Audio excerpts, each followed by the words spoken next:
की movie start होती है, जहाँ पर हमें एक आदमी दिखाया जाता है जो कि क्रिमिनल था और वो पुलिस से बचते हुए भाग रहा था। अचानक उस क्रिमिनल को हार्ट अटैक हो जाता है, जिसकी वजह से वो मर जाता है। इसके बाद हमें बड़े क्रिमिनल दिखाए जाते हैं जिन्हें कानून ने कोई भी सजा नहीं दी थी। इसके अलावा और भी ऐसे लोग थे जो जेल में थे, वो सब के सब हार्ट अटैक की वजह से मारे जाते हैं। अब ये डेथ सोना कोई नेचुरल नहीं था, बल्कि ये सब कुछ एक लड़का कर रहा था जिसका नाम होता है लाइट। असल में लाइट को एक टेंशन बुक मिली थी और वो कोई आम बुक नहीं थी, बल्कि वो एक डेथ नोट थी, और जिसका नाम इस बुक में लिखा जाएगा वो मर जाएगा और मरने वाला उसी मेथड से मरेगा जो तरीका बुक में लिखा जाएगा। इसके अलावा ये बुक लोगों पर अपना कंट्रोल भी कर सकती है। अब क्योंकि लाइट को ये बुक मिली थी तो वो क्रिमिनल्स का नाम इस बुक में राइट करता जा रहा था ताकि बुराई को खत्म किया जा सके। सडन इतनी सारी डेथ होने की वजह से पूरी दुनिया में दहशत फैल जाती है और क्रिमिनल्स के दिलों में तो जैसे डर बैठ गया था। इस बात को लेकर गवर्नमेंट काफी हैरान थी। कुछ लोग इसे बुरे लोगों के लिए पनिशमेंट समझ रहे थे गॉड की तरफ से, जबकि कुछ लोग इसे कोइंसिडेंस समझ रहे थे, यानी ये सब कुछ इत्तेफाकन हो रहा है। यहाँ पर हम ये भी जान पाते हैं कि लाइट ने बुरे लोगों को मारने के बाद अपना एक नाम भी चूज कर लिया था। उसने अपना नाम चूज किया था कीरा। कुछ लोग तो कीरा को ही अपना हीरो समझ रहे थे और ये न्यूज पूरी दुनिया में काफी वायरल हो चुकी थी। इसके बाद हमें लाइव न्यूज पर एक क्रिमिनल दिखाया जाता है जिसने एक फैमिली को प्रिजनर बना लिया था। लाइट समेत सभी लोग इस न्यूज को देख रहे थे। लाइट के हाथ में उस वक्त वो डेथ नोट भी थी। थोड़ी देर के बाद ये न्यूज दिखाई जाती है कि अचानक से इस क्रिमिनल की डेथ हो गई है। कीरा यानी लाइट इस पार्ट में भी एक स्टूडेंट ही दिखाया गया है जो कि लॉ का स्टूडेंट है। कीरा की एक बेस्ट फ्रेंड होती है जिसका नाम होता है मीसा और उन दोनों का रिलेशनशिप काफी अच्छा था। कॉलेज में लाइट मीसा को अपने बारे में बताता है कि एक रात में एक बार में गया और उस बार में क्रिमिनल्स भी थे, यानी किलर, चोरी करने वाले etcetera.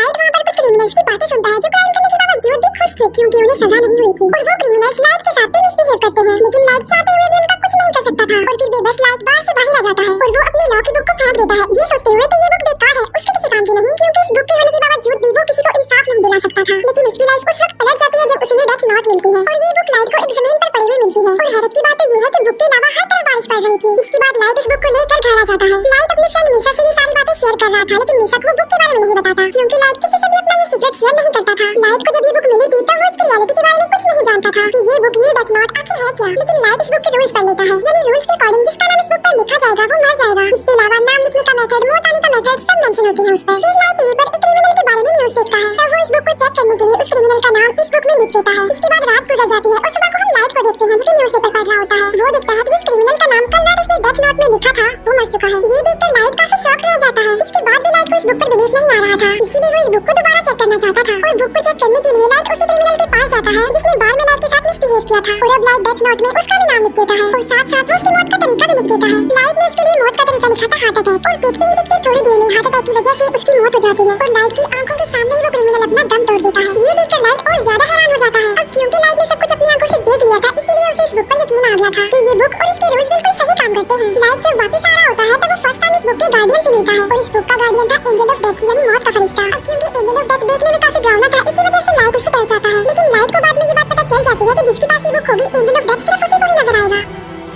Angel of death light को सारी बात डिटेल में समझाता है। फिर हम जापान के कुछ पुलिस ऑफिसर्स को देखते हैं जो इन अचानक हुई डेथ्स पर बात कर रहे थे। पुलिस भी ये बात नोटिस करती है कि मरने वाले सिर्फ क्रिमिनल्स हैं। इसके अलावा पुलिस के ज़हन में और बहुत सारी बातें आ रही थी कि आखिर ये कीरा चाहता क्या है, क्या सच में एग्जिस्ट करता भी है या नहीं, और कीरा कोई हीरो नहीं है बल्कि वो एक क्रिमिनल है, क्योंकि जो कुछ भी हो रहा था वो भी तो एक क्राइम ही था ना। इसके बाद हमें लाइट के फादर दिखाए जाते हैं जो कि एक डिटेक्टिव थे और वो इस केस को हैंडल कर रहे थे और उनका मिशन था कीरा तक पहुंचना, क्योंकि कीरा किसी के भी कंट्रोल में नहीं था और सबको बेमौत ही मारता जा रहा था और ऐसा करते करते तो वो सबको ही मार डालेगा। लाइट के फादर अपने सीनियर्स को कहते हैं कि ये केस काफी कॉम्प्लिकेटेड है, इसीलिए इस केस को स्टडी करने के लिए एक इंटेलिजेंट डिटेक्टिव हमारी हेल्प करेगा, और इस डिटेक्टिव का नाम है एल, जो कि लाइव इस केस को हैंडल नहीं करेगा बल्कि सिर्फ इंटरनेट के थ्रू ही लोगों की आपस में बात होगी। एल का असली नाम ना तो कोई जानता था और ना ही किसी ने उसकी शक्ल देखी हुई थी। यहाँ पहले ही एल ने कीरा के बारे में काफी इन्वेस्टिगेशन की हुई थी जिसमें एल को काफी सक्सेस भी हुई। पहले तो कीरा पर कोई भी बिलीव नहीं करता था, लेकिन फिर एल ने सबको दिखाया कि जितनी भी डेथ्स हो रही है वो नेचुरल नहीं है, क्योंकि हर साल की निस्बत इस साल काफी ज्यादा लोगों की डेथ्स हुई थी और मोस्टली लोग हार्ट अटैक की वजह से ही मारे गए। और हैरत की बात तो ये है कि जो लोग हार्ट अटैक की वजह से मारे गए वो मेडिकली बिल्कुल नॉर्मल थे। लाइट को अपने पास इस बुक को रखे काफी टाइम हो गया था और लाइट इस बुक की वजह से काफी इंटेलिजेंट भी हो गया था। फिर हम देखते हैं एंजल ऑफ डेथ और लाइट को जो कि एक दूसरे के काफी क्लोज थे, हर वक्त साथ रहते थे। क्रिमिनल्स को मारकर लाइट का कहना था कि वो फ्यूचर बदल देगा, यानी फिर दुनिया में कोई क्राइम नहीं होगा अगर क्रिमिनल्स मर जाएंगे तो। फिर तभी हम न्यूज़ पर देखते हैं कि एल सबके सामने आ जाता है जहाँ पर वो कीरा को डिस्कस कर रहा होता है कि कीरा कोई हीरो नहीं है बल्कि वो एक किलर है और हम जल्द से जल्द कीरा को पकड़ लेंगे। ये बातें सुनकर लाइट को काफी बुरा फील होता है और इसीलिए वो एल को अपने रास्ते से हटाने के लिए और सबको ये बताने के लिए कि कीरा से टक्कर कोई अच्छी बात नहीं है तो वो उस डेथ नोट में एल का नाम लिख देता है, और ऐसा होते ही टीवी वाले एल को अटैक हो जाता है और वो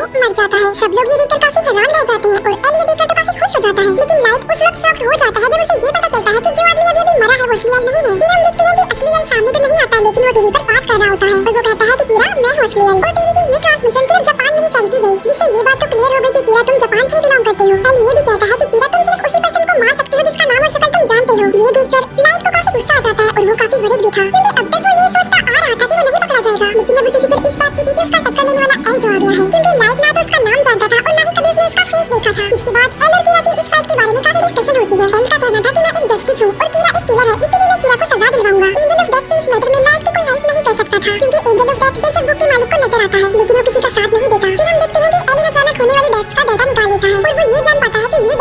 और कॉलेज की छुट्टी की बात होती है। इसका मतलब ये है कि कीरा एक कॉलेज स्टूडेंट है। फिर सबका शक लाइट पर होता है क्योंकि उसके फादर एक डिटेक्टिव भी थे और वो कीरा के केस पर इन्वेस्टिगेशन भी कर रहे थे। अब क्योंकि लाइट अपने फादर के डाटा पर एक्सेस कर सकता था, इसलिए वो शक की दायरे में आ गया। अब क्योंकि वो ये बात जान चुके थे कि कीरा स्कूल्स और कॉलेजेस के ऑफ टाइम में लोगों को मारता है, इसलिए लाइट अब स्कूल टाइम में भी लोगों को मारने लगा।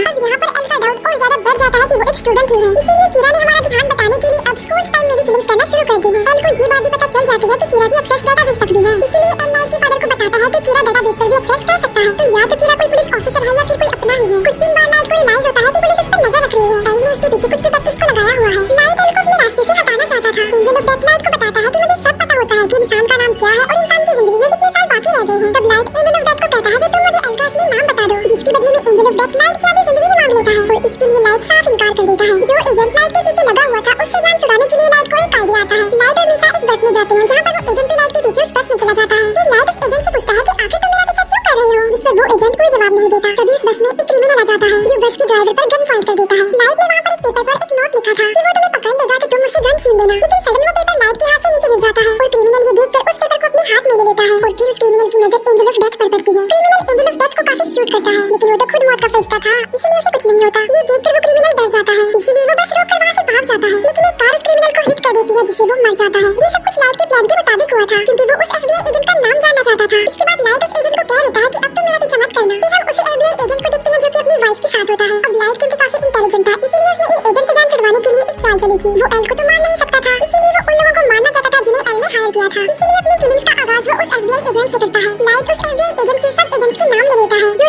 एजेंट इस केस में शामिल थे, लेकिन थोड़ी देर बाद ही उस एफबीआई एजेंट की मौत हो जाती है और वो मौत भी हार्ट अटैक की वजह से ही होती है। क्योंकि लाइट उस एफबीआई एजेंट को जिंदा रखना नहीं चाहता था, इसीलिए उसने उसको मौत दे दी। अब यहाँ पर सवाल ये उठता है कि अगर कीरा हीरो है तो फिर वो अच्छे लोगों को क्यों मार रहा है। इसके बाद सब एफबीआई एजेंट्स एक एक करके मारे जाने लगे। ये बात एल तक भी पहुंच जाती है और इस वजह से सब पुलिस ऑफिसर्स काफी डर जाते हैं क्योंकि उन्हें लग रहा था कि कीरा के हाथों एक ना एक दिन वो भी मारे जाएंगे। बहुत सारे पुलिस ऑफिसर्स तो इस केस को अधूरा छोड़कर ही चले जाते हैं। अब क्योंकि पुलिस के पास और कोई भी ऑप्शन नहीं बचा था, इसलिए वो एल को कहते हैं कि हम आपसे मिलना चाहते हैं। फिर सब पुलिस ऑफिसर्स एल से मिलने जाते हैं। यहाँ पर हमें फर्स्ट टाइम एल दिखाया जाता है जो कि बिल्कुल यंग था और किसी बच्चे की लुक दे रहा था और एजेंट तो वो कहीं से भी नहीं लग रहा था। फिर हम देखते हैं कि उस एजेंट की वाइफ भी अपने हस्बैंड की मौत पर इंक्वायरी कर रही है और वो मीसा से भी मिलती है।